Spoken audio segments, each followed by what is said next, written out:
আলাপের পর থেকেই জ্যাকলিন ফার্নান্ডেজের জীবনে তিনি যেন সান্টা ক্লজ। কখনো ঘোড়া, কখনো পারস্যের বিড়াল, কখনো প্রমোদতরী। নায়িকার মন পেতে সুকেশ চন্দ্রশেখরের উপহার প্রীতি কারো অজানা নয়। জেলের বাইরে থাকাকালীনও তিনি উপহারের বন্যা বইয়ে দিয়েছেন, আর হাজতে বসেও বদলায়নি তার প্রেমে ভেজা মেজাজ। সম্প্রতি মুক্তি পেয়েছে জ্যাকলিনের নতুন গান দামাদাম।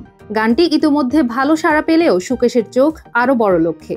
জেলের ভেতর থেকেই তিনি অনুরাগীদের উদ্দেশ্যে বার্তা দিয়ে জানিয়েছেন, দামাদাম গানকে ভারতের এই বছরের সবচেয়ে সফল গান বানাতে হবে আপনাদের। এই শর্ত পূরণ হলে আগামী 90 দিনের মধ্যে লটারি করে 10 জন অনুরাগীকে 1 কোটি টাকার ফ্ল্যাট উপহার দেবেন বলেও প্রতিশ্রুতি দিয়েছেন সুকেশ। প্রেমিকাকে উদ্দেশ্য করে এক আবেগঘন চিঠিতে তিনি লিখেছেন, তোমাকে খালি জড়িয়ে ধরতে ইচ্ছে করে, দ্রুতই আসতে চাই তোমার কাছে।